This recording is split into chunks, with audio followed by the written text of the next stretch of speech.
Welcome to another episode of Courageous Healing.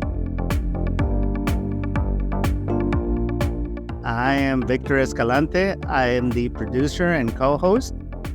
We do this show together, Adele and I. Adele, welcome and say hi to our listeners. Hi, everybody. Thanks for being here listening to it.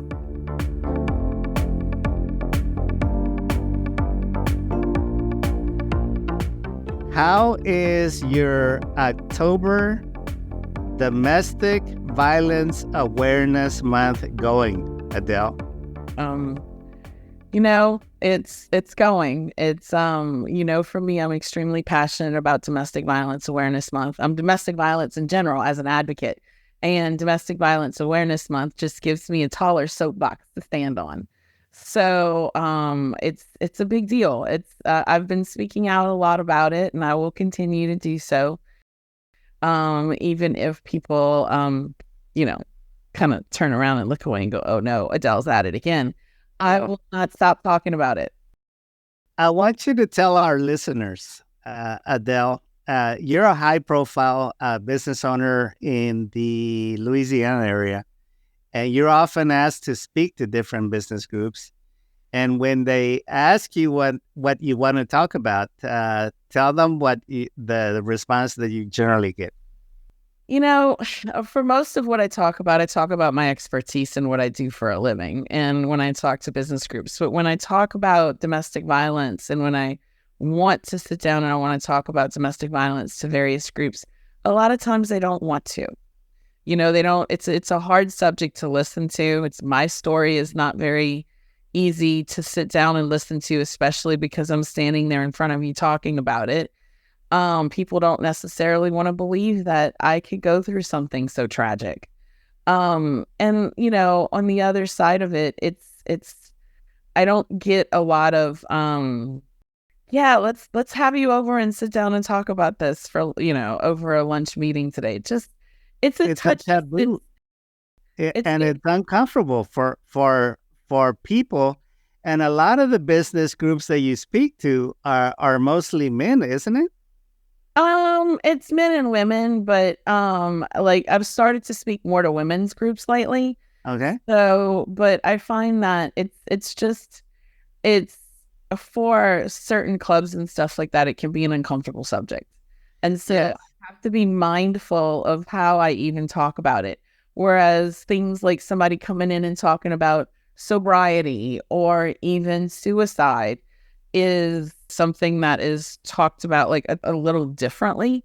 But for me, and especially because I'm so passionate about it. Yeah. I have a lot to say. Absolutely. And I also, and this is the conversation, Victor, that you and I have had many times, is that I see both sides. Yes. I look at it from the perspective of the abuser and how the abuser became an abuser, and also what can we do to prevent it, and how can we help survivors?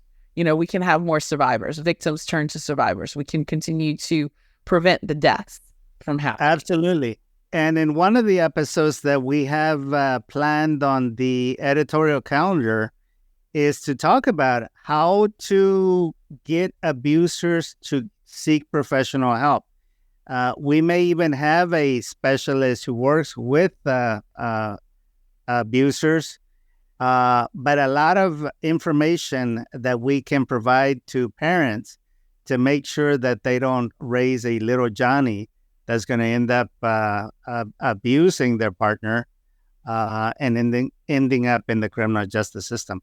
Yeah, it's important. I think it's important nowadays, especially with, we talk about this from all angles, especially with social media and the way that the world is today, however you want to slice that up, and what people are seeing and what kids get to participate in and the things that are happening in society today. I think it's important that early intervention in any way, shape, or form, whatever point in their lives, whether they're little, teenagers, or even adults, early intervention is critical. Yes. So Are there any things going on in your area that typically happen during Domestic Violence Awareness Month, Adele, in your community? In my community, I'm not necessarily sure. There's definitely some smaller groups that'll do like walks and different things like that. Little 5K runs and stuff to raise funds for a women, an organization that is perhaps shelters and things like that. The state, I think, does a couple of things, but I haven't really caught up this year exactly with everything that they do. But there's definitely a handful of things that are going on. It's never enough, and it's never loud enough. But I mean, it's happening. There's some things around here that are happening, but not as much as I would like. So one of the goals of having this month is to raise awareness for the signs of domestic violence and what available resources there are. And we'll have organizations and hotline numbers that you can call, listeners, in the show notes. But what are some signs to look for, Adele, in general, in your experience, that you had to deal with, that you hid from your family and in the public as you were going through domestic violence? The biggest thing is that for me was, I think nobody realized that I was home a lot more and that I was being isolated. Yeah. I don't think anybody really realized it because I was always a person that kind of kept to myself. But I think that's a really big one is the isolation, because they have to isolate you. An abuser has to isolate you away from everyone else, because at that point is when they can, have more influence over you. The other thing too is, depending on how well you know the person, you can detect a change in attitude. You can detect a change in lack of sleep. I mean, and it's not always necessarily the typical bruises and makeup. It's or like it could be 100 degrees outside and you're wearing a sweatshirt. Yeah. It could be way more than that, Yeah. and really it's the person's demeanor. Is the person's demeanor changing? Is how they interact with the world changing? Are they missing a lot of work? Are they just not themselves at work? Are they going in on time, running late, always looking tired? And I mean, I know these things sound kind of generic, but there's certain things that you can definitely watch out for. And I mean, to be honest with you, if someone's being abused, if they know that they're in a safe space, meaning like they're at lunch with a girlfriend or something like that, and they're just caught on one of those days, it's highly probable that they'll admit something is not right. Yeah. At least the start of it. Yeah. I want to drill down on change in character or change in personality, Adele, because this is a total giveaway. When someone that is outgoing and gregarious all of a sudden becomes shy and introverted. Was that your experience? Yes. And I wasn't necessarily always outgoing and gregarious, but I was definitely more social. And I saw my family all the time. I mean, my family was not far from me. And it was nothing uncommon for me to see them all the time and that type of thing. So I think for me, it was more of, I think I hit it well. And initially, which is something that I think we mentioned in one of the other episodes, I didn't know it initially. Yes. I didn't know what was going on initially. So you as the victim lacked the awareness. Right. to know that you were a victim. Right. To know that I was in a dangerous situation, because at that time I wasn't being physically abused. Yes. I wasn't being sexually assaulted frequently. So it wasn't, so for him, it was like I was so used to being in an argumentative situation coming from that that in this situation with him, it was always, I was just a natural peacekeeper. Yes. So I didn't know at first that I was doing something in order to try to keep the peace. I can see that how anything that was thrown at you or leveled at you, you would try to spin it in such a way to keep peace. Right. And so that took a lot of energy from you being happy and go lucky in order to become hyper vigilant, to where you're constantly on the alert that that you're safe and that you're not going to trigger your spouse into doing something that is hurtful for you. Yeah, and you know what? Because I was hyper vigilant about that before. It was a natural. It was just another transition and an adaptation of the nature that you already were. Right.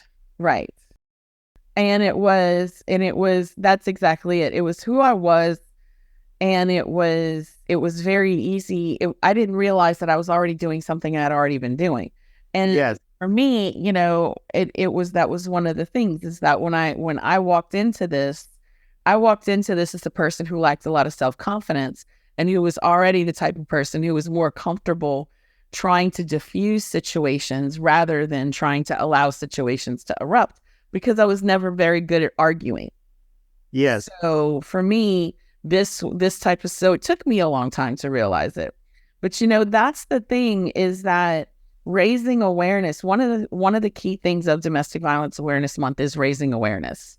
Yes. And really talking about how everyone is different when they come to determines that they're in a violent situation.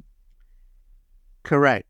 And one of the things that the Coalition for Domestic Violence tries to do during October is to bust the myths associated with domestic violence, the perception and myths associated with domestic violence. Can you think of what some of those are, Adele, just in general terms? That it's easy to leave.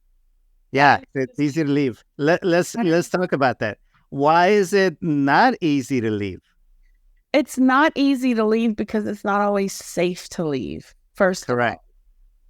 Secondly, and even if you did leave, it's like, what are you going to accomplish? Short term, okay?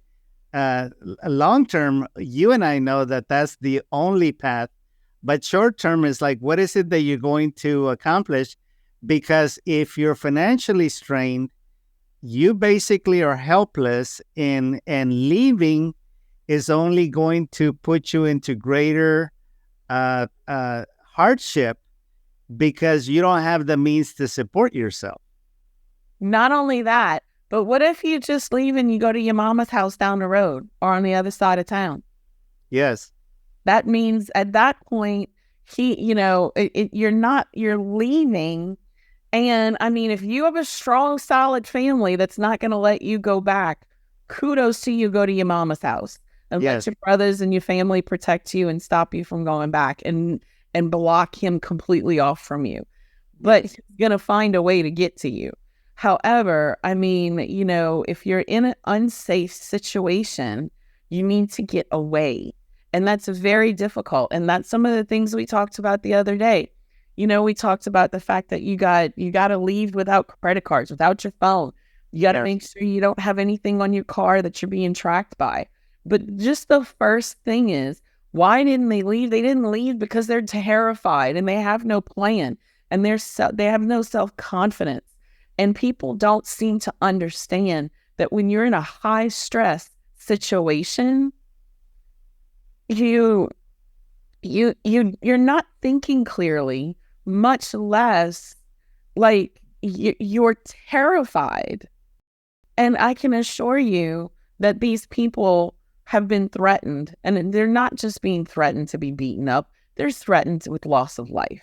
It's not their own life, it's someone else's life. Yes. You're listening to Courageous Healing Podcast. We'll be right back.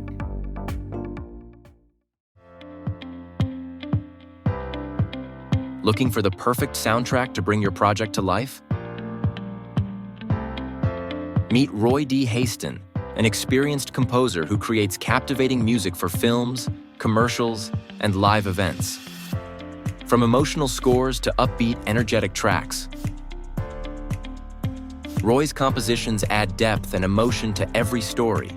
His unique soundscapes elevate your project and leave a lasting impression.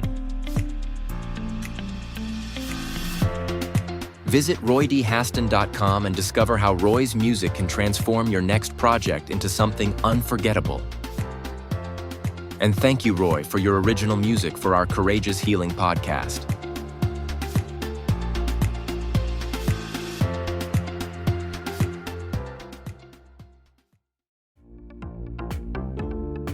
We now return you to the Courageous Healing podcast.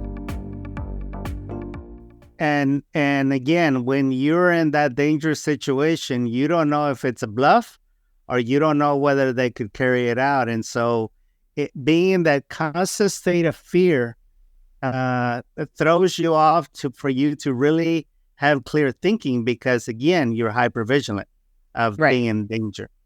Right. Let's go into this myth that if you are violated physically, sexually, in whatever way or capacity, you're at fault. It's like you provoked it. You caused it. Talk about that, Adele. Yeah, so that's one of the things that comes out of this whole process is when you're in an abusive situation, one of the things that starts to happen is you start to get blamed for everything. Yes. And you start to get blamed when something breaks, if you drop something, if the air conditioner breaks, like everything is your fault. Yes. Or somehow you need to do something about it. Which we call it gaslighting. That's gaslighting, listeners, okay? If you're being blamed for things that are not your fault, you know that it's not your fault. But if you hear it over and over and over and over again, day in and day out, you end up believing it because, again, who are you to question an insane situation? And so you end up buying into it, and that's the effect of gaslighting all the time. Yeah, I mean, gaslighting is in a silly, stupid way is someone telling you that the sky, literally convincing you the sky is purple when it really is blue. Yeah. And not letting you bullying you essentially into believing that the sky is purple, but in a marriage, not even in a marriage, in an abusive relationship, the abuser is always like, why are you making me do this to you? Why is it that you don't listen to me? Why are you not doing what you're supposed to be doing? And it's never good enough. Never.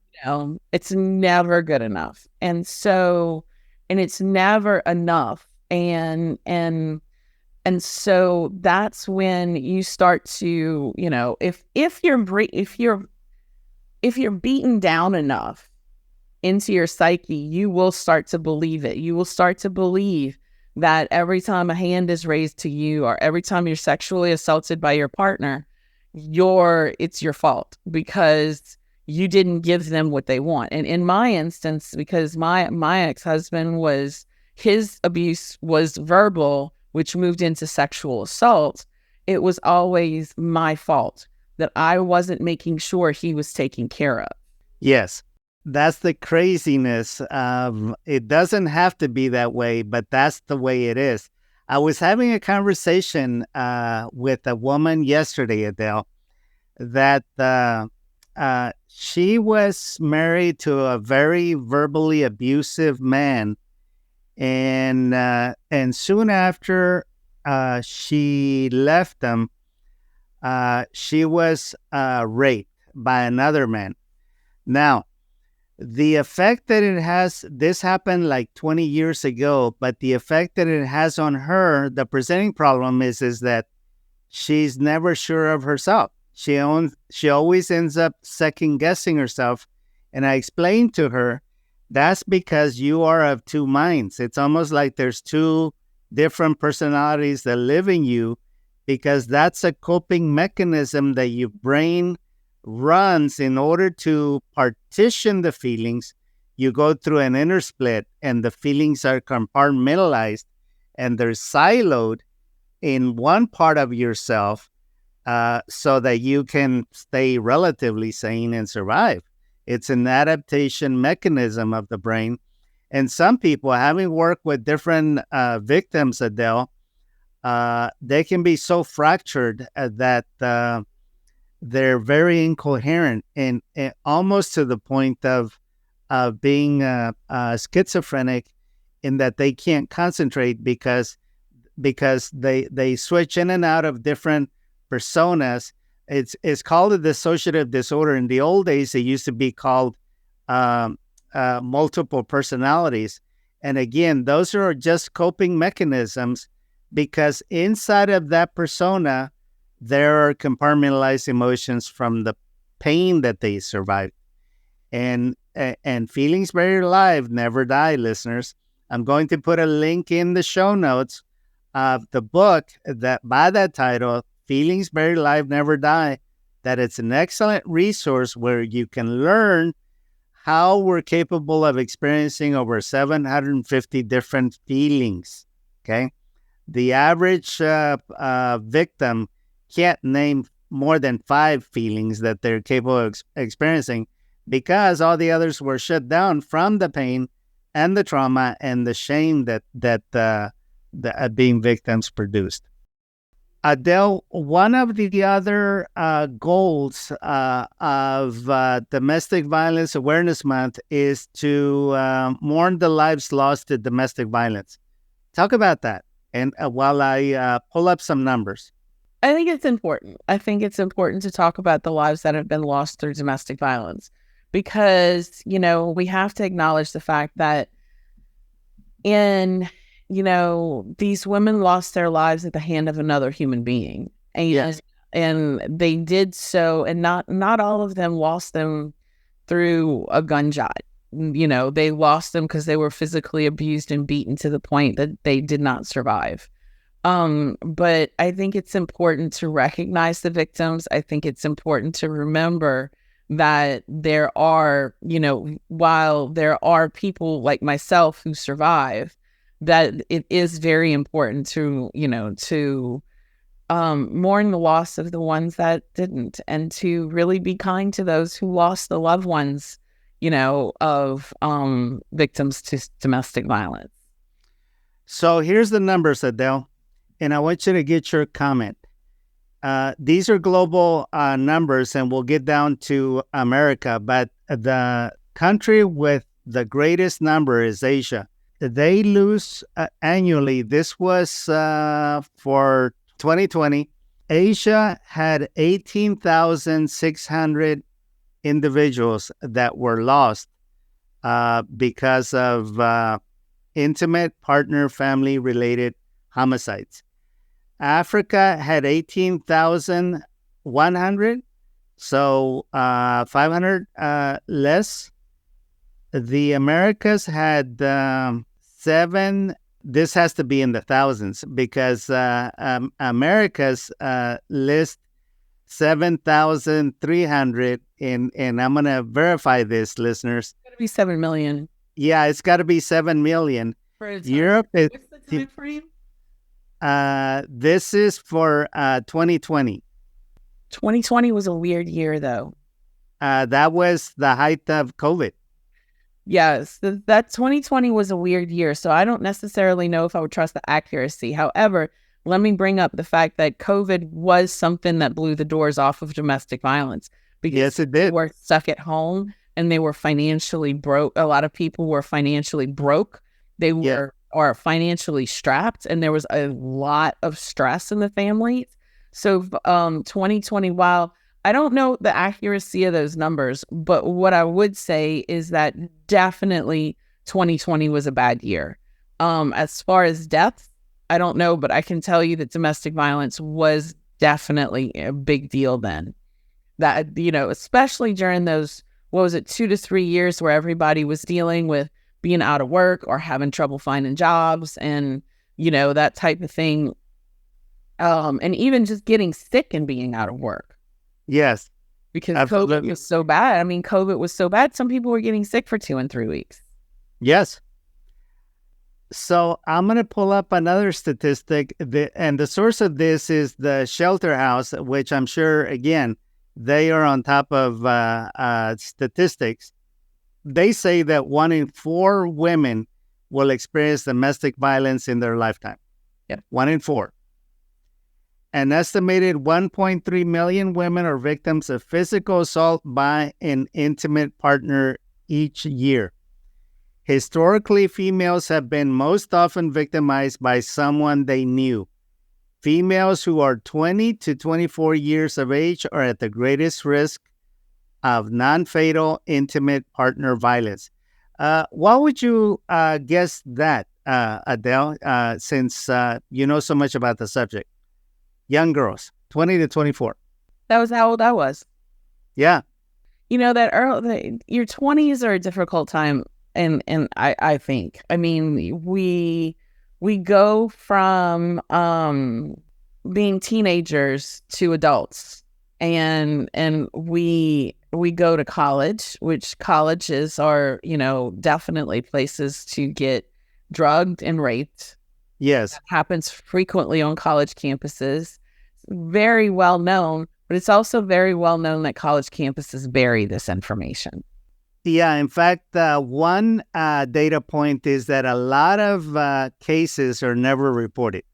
So Right. these numbers really are not representative of really what's going on.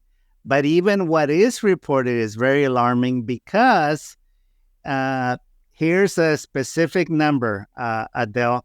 There are 16,800 homicides and 2.2 million worth of medically treated injuries due to intimate partner violence annually, which cost the country $37 billion. Yep. With a B. Yep.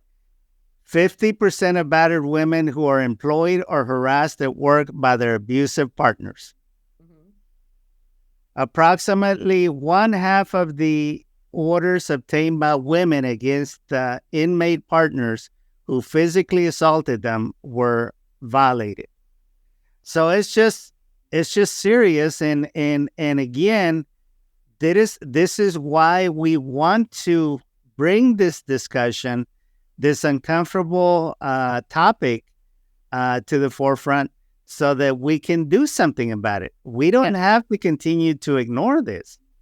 No, and you know, and you did touch on a subject that's really the big one, is the fact that there's a lot of people out there that don't talk about this, and Yes. they go and they don't report it. They don't report it because it's embarrassing, it's humiliating. I mean, and then if you go to report it and you go to a local law enforcement agency and you happen to encounter someone who is less than sensitive to your situation, and it can make it sound like victim blaming. Yeah. What were you wearing? What were you doing? It's like if you were raped. You know, a lot of times when you're raped and then you get questioned by law enforcement, what were you wearing? Were you drinking? What were you doing? Did you wear this? Did you do that?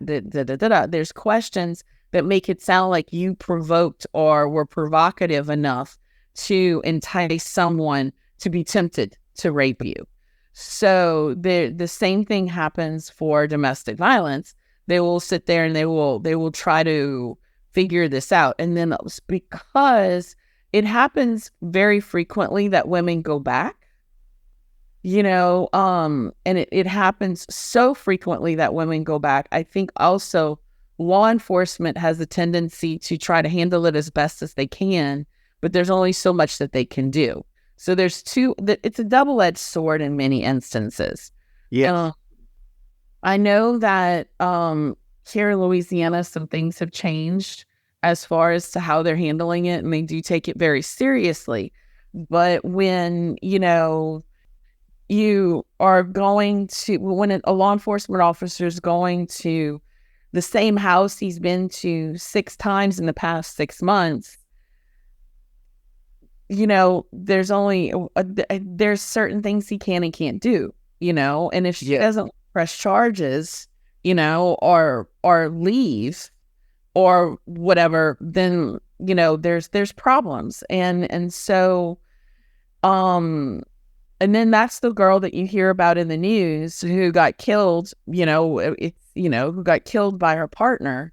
And then you find out that law enforcement had been called out 6 times. And then everybody's going, why didn't they do anything?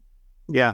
Well, maybe she didn't do anything about it. So Sure. it's complicated. It is so complicated. And I am definitely for, delicate handling of this.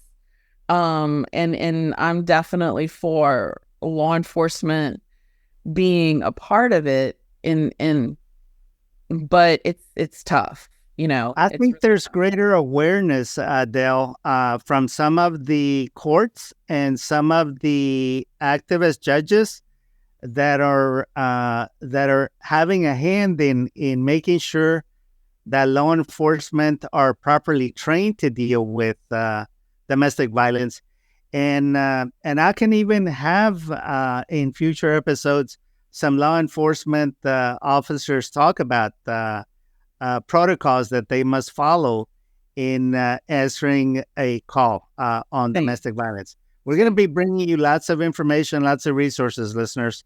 That's why you need to follow us.